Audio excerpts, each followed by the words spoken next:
Bonjour et bienvenue sur Brillant, votre nouveau podcast de culture très générale. Aujourd'hui, nous allons parler de la fameuse bûche de Noël.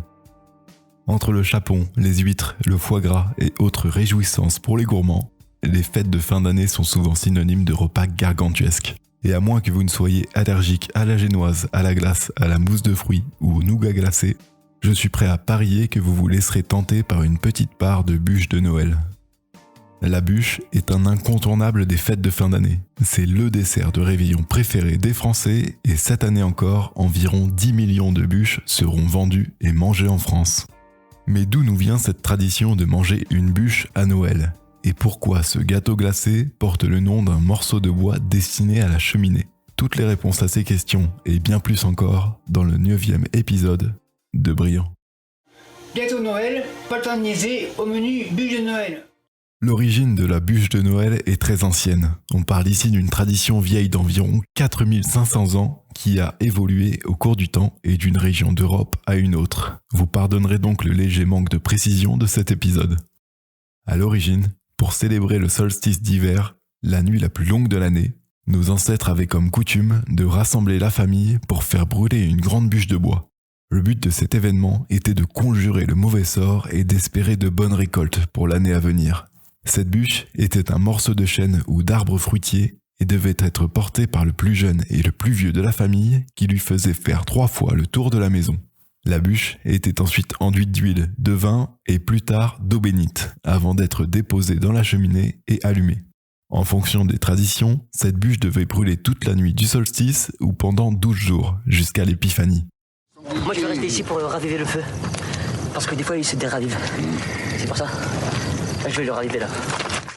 Les cendres et les tisons étaient ensuite conservés pour être répandus dans les champs ou brûlés à nouveau en cas de coup dur afin de conjurer le mauvais sort. Cette tradition a connu de nombreuses évolutions et a commencé à disparaître vers 1850 lorsque les grandes cheminées ont été peu à peu remplacées par des poêles à bois moins pratiques pour faire brûler de grandes bûches. J'aimais bien l'ancienne, non ? Plus pratique. C'est à la fin du 19e siècle que la bûche de bois est devenue une pâtisserie. Cependant, personne ne sait vraiment qui l'a inventée. Certaines sources attribuent cette invention au chef d'un restaurant parisien, d'autres au grand cuisinier du prince de Monaco, et d'autres sources évoquent un chef lyonnais.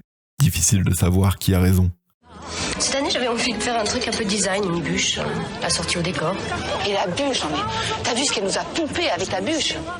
Ce qu'on sait en revanche, c'est que la bûche de Noël n'a pas tout de suite conquis les cœurs et les tables des réveillons de Noël. En effet, il a fallu attendre la fin de la Seconde Guerre mondiale et l'uniformisation des célébrations de Noël dans les années 50 pour voir cette pâtisserie s'inviter à la fête. Avant de conclure, je vous recommande vivement de vérifier que tout ce qui se trouve sur la bûche est comestible. Ce serait tout de même dommage d'avaler un sapin en plastique le soir du réveillon.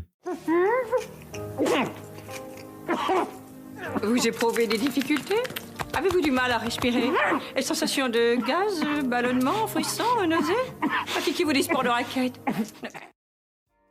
Pour en savoir plus sur l'histoire et les traditions de Noël, je vous recommande le livre d'Alain Cabantou, Noël, une si longue histoire, disponible aux éditions Payot. C'est tout pour moi. J'espère que ce 9e épisode vous aura plu et qu'il vous permettra de briller en famille au cours du réveillon de Noël.